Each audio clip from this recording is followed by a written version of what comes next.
just thought I'd take you through a look at my cupboards in anticipation of living on World War II rations, which includes the standard ration. For me, it's going to be vegetarian ration, points and non-rationed items for the month and for the week. So have a look and be surprised. So to the left of my cupboard, I've put everything on points for the month. Preserves, you only got £1 jar. That had to last you 2 months. But so the things I've picked are porridge oats, because I'm also going to make my own oat milk because I'm vegan, so I don't have any dairy. So I bought plenty of porridge oats, which were really cheap on points. So you could get, I think it was 2 points for £1 of porridge oats, which was extremely generous. I also went for other items that were high in protein and cheap on points as well. So I got lentils. I wanted to get pearl barley, but couldn't get that, so I've got split peas instead. Behind that, I've got rice, because I really like rice. So I just got that. Obviously, the protein content isn't particularly high on that, but I just like rice. So obviously, they're my preserves. That's got to last me 2 months. They're the sultanas I've got. And again, I bought those on points. I think it cost me 4 points for those out of 16. And they have got to last me a month. And in the back, you can see the sweets. Now, I counted the sweets and it's just over 30. So I'm going to be able to allow myself 1 single sweet a day, or just save them for the weekend and fill my face with several. Also, here is my tea ration for the week, which isn't much. I've worked out that 2 teaspoons of tea, I can make about 1 litre of tea every day and put it in my flask to keep it warm. And there is my sugar. I'm going to put all the amounts up on the screen so you can see exactly. I've gone for the minimum ration for this challenge, because I really wanted to experience it at its worst, as it were, and see, you know, how creative we could be to make our rations stretch further. Here's my bread for the week. I've just went and bought that. Bread during the war was mostly kind of a wholemeal, a mishmash of different whole grains with very little white flour in it. So I've bought a loaf of wholemeal.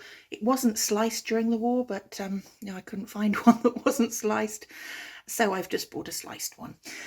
There's my flour for the month. Again, it's mostly wholemeal. I think I put a couple of spoons of white flour in it as well. That's got to last me all month to do all my baking. But I will be buying 1 loaf of bread a week, and this is for all the other baking. That's my apples for the week. I've just sort of put, that's the rest of my tea that's got to last the whole month, but there's some condiments there that was already halfway through, so I've included those too.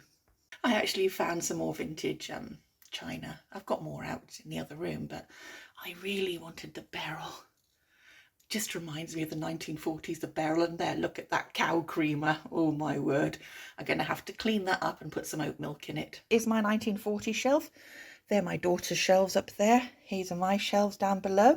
These are the things I've got to eat up today, which are my soy yogurts, my dairy-free camembert, and a couple of slices of corn, and then I've got half a can of beans. So my food today is literally going to include that. I've obviously got some more dairy-free things like butter and margarine in the background, which I will be taking my ration from every week. But here is my allocated ration. So we've got 2 ounces of cooking fat, 2 ounces of butter.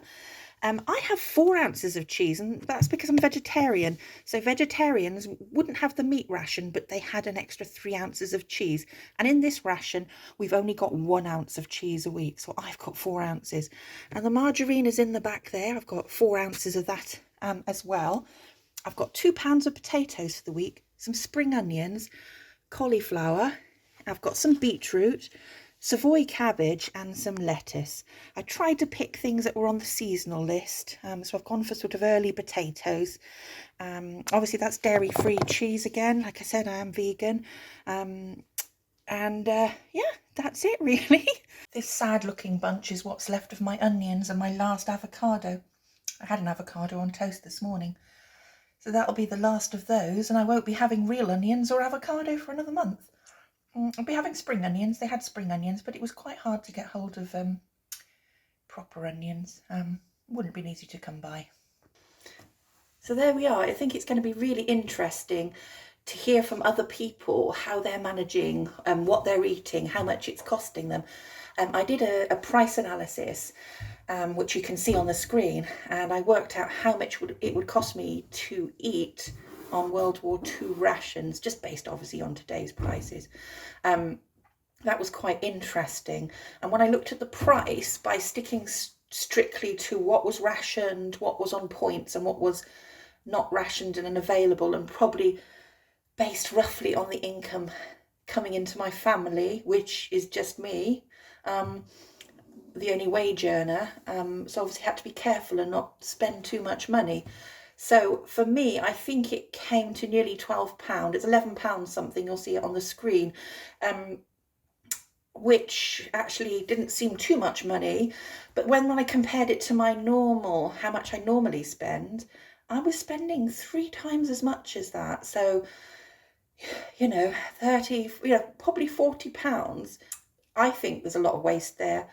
I think that's probably the reason why I tend to overeat, because the food is there. I don't have to worry too much about where my next pound is coming from. I have a job. I enjoy food. But it'll be very, very interesting to see everybody's experiences. Set the group up yesterday. Today's Sunday. What a response. It's amazing. Please join in if you can to our Facebook group. It's Living on WW2 Rations, the 1940s experiment.com. I will put a link down below. It's great conversations. We've got people coming on and talking about history, their family history, what they can remember from the war, alternative ways of cooking, creating. There's an amazing post just gone up of somebody who makes hay boxes or insulated boxes so cheaply and uses them almost nearly every day and saves a lot on energy prices. And this would have been really relevant during the war, and it's actually really relevant now. So this is going to be a fascinating group experiment. We're going to have a live session next Sunday, so that'll be a week in after the first week. I really hope some people will join me live, doing a live stream, but if not, don't worry, I'll talk about my experiences, but might bring up some other people's experiences and share them as well, because it's absolutely fascinating. And golly, don't we need it right now? We need to be able to pull back our prices. We need, the cost of power, the cost of food prices going up. The last 2 years have been rough for everybody. We've overeaten. We've maybe abused our bodies in certain ways. We've exhibited strange coping mechanisms. I think it's time to look after ourselves a bit better, appreciate the people, our ancestors, our relatives that lived during the war and went through real hardship. It makes us realise we can survive. We can do with less.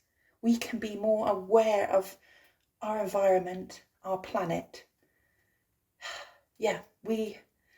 This is brilliant. This is a fascinating experiment. We can't anywhere get close to what those people went through, but we can try and remember. We can try and remember just a little bit.